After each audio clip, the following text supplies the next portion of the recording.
अस्सलाम वालेकुम, मैं हूँ अनीला और इस वक्त आप मौजूद हैं मेरे यूट्यूब चैनल अनीलाज़ नॉवल पर।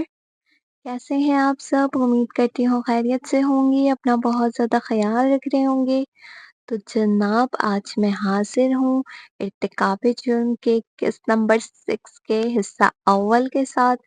तो जल्दी-जल्दी मेरे चैनल को सब्सक्राइब कर दें, बेल आइकन के बटन को लाज़मी प्रेस करें ताकि मेरी हर आने वाली वीडियो आपको बर वक़्त मिल सके।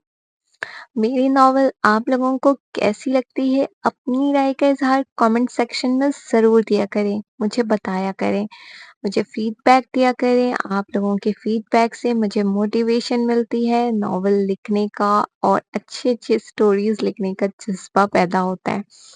तो ज़्यादा टाइम ज़ाया किए बगैर चलते हैं अपनी नॉवल की तरफ। हिस्सा अव्वल। ये अंधलिप को क्या हो गया है?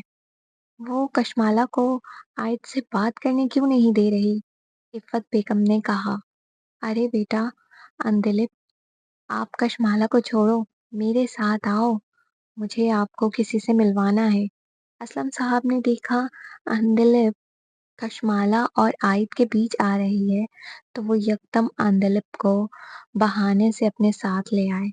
लेकिन अंकल वो कशमाला, अरे छोड़ो कशमाला को, आप मेरे साथ चलो। अंधलिप अभी कुछ कहती कि असलम साहब ने उसकी बात काटी, फिर उसे जबरदस्ती अपने साथ अश्र के पास ले आए।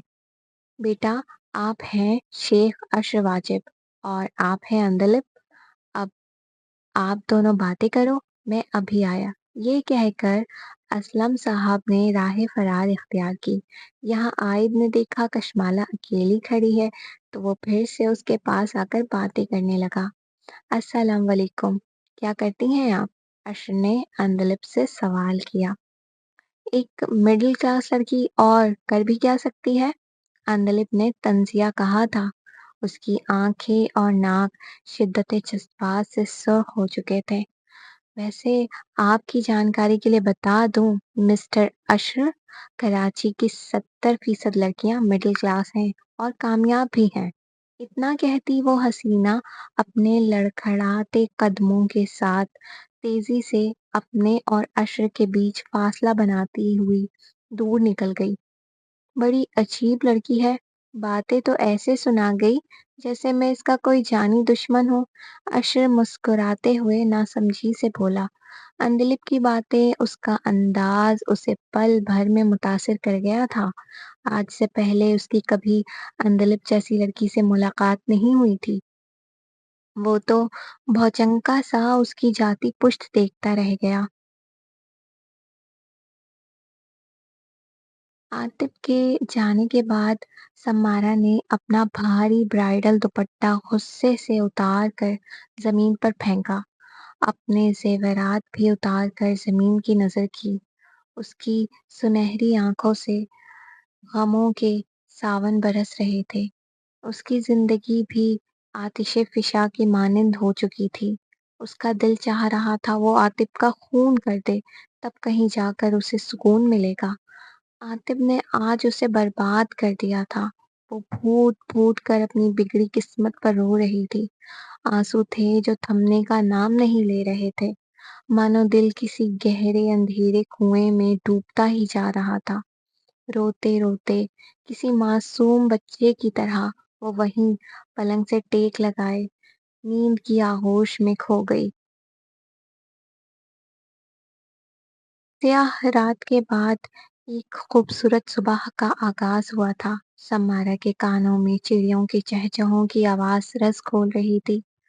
वो हमेशा से अपने बंगले के वॉइस प्रूफ कमरे में रहा करती थी, तो कुदरत की इस नेमत से भी महरूम रही। बिस्तर से उठकर वो परिंदों को देखने के गर्ज से सहन में आ गई। जनवरी की ठंडक में सुबह की सुनहरी और मुलायम धूप आज उसे बेहद सुकून दे रही थी। आज वो कुदरत के तौर तरीके से गुजारने वाली जिंदगी का लुत्फ उठा रही थी। आज उसे एहसास हुआ ये सब कुछ कितना खूबसूरत है। आज से पहले तो वो एक मस्नूई जिंदगी गुजारती आ रही थी। सर्दी ज्यादा हुई तो कमरे में हीटर ऑन कर लिया, गर्मी बढ़ गई तो एसी चला ली। काफी देर वो यूं ही बैठी परिंदों की आवाजें सुनकर मसरूर होती रही। अब उसे भूख की शिद्दत महसूस हो रही थी।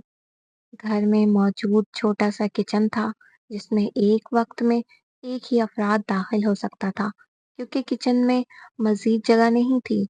उसे कुछ खाने पीने के लिए मिल जाए, इसी गर्ज से वो किचन में चली गई। अंगीठी पर रखी पतीली में दाल थी, जो बासी थी। वहीं बराबर में रोटी के डलिये में कल की सूखी रोटी पड़ी थी। भूख की शिद्दत इतनी ज्यादा थी कि वो बासी खाना खाने पर मजबूर थी। माजी, जाकरा बीबी, जाकरा बीबी, तमारा बुलंद आवाज से चिल्लाती हुई अपनी खानसामा को गुस्से से पुकार रही थी। ये क्या बनाया है? मैंने कहा था मेरे लिए चाइनीज सूप बना दे। ये क्या है? जरा बताएंगी आप? समारा अपने बुलंद सुर से पूरे घर को हिला रही थी। बेबी, ये चाइनीज सूप ही तो है। जाकरा बीबी घबरा कर बोली। वो समझ चुकी थी, अब उनकी शामत आई है। ये चाइनीज सूप है? ऐसा होता है चाइनीज सूप? बनाना नहीं आता तो कहीं और नौकरी ढूंढ ले, समझी आप? ये कहते हुए समारा ने गरम सूप का प्याला जाकरा बीबी के मुंह पे दे मारा था। ये सोचे समझे बगैर कि वो जल सकती थीं, उन्हें चोट भी लग सकती थी। अब यहाँ खड़ी मेरा मुंह क्या देख रही हैं? दफा हो जाएं मेरी नजरों से। वो गुस्से से आग बगोला होती बोली, तो जाकरा बीबी ने जल्दी से उसके हुक्म की तामील की। ऐसी ही थी सम्मारा, किसी का एहसास उसके दिल में नहीं था। वो बेहद कठोर दिल लड़की थी, उसे बस अपनी जात की फिक्र थी। हाल सम्मारा की आंखें आंसुओं से डबडबा गई थी। कहाँ तो उसके लिए 40-50 नौकर उसकी खिदमत गुजारी के लिए मौजूद होते थे, और अब उसे ये दिन देखना पड़ रहा था। और इस सब का जिम्मेदार आतिफ था। वो गुस्से से अपनी मुट्ठी भींच कर रह गई थी। तुम्हारा मैं वो हाल करूंगी आतिफ कि आज के दिन को कोसोगे। बख्शूंगी नहीं तुम्हें, पल पल तड़पाऊंगी। समारा मन ही मन सोच रही थी जब आतिफ घर में दाखिल हुआ। यहाँ क्या कर रही हो? इस बासी खाने को मत खाना, वरना तुम्हारी तबीयत खराब हो जाएगी। आतिफ ने देखा सम्मारा एक बर्तन में सूखी रोटी लिए बैठी कुछ सोच रही थी। मुझे भूख लगी है, सम्मारा ने सीधे लेकिन सपाट लहजे में कहा। मैं नाश्ता लेकर आता हूँ, तुम कमरे में बैठो। सम्मारा इस बात में सर हिलाकर कमरे में चली गई।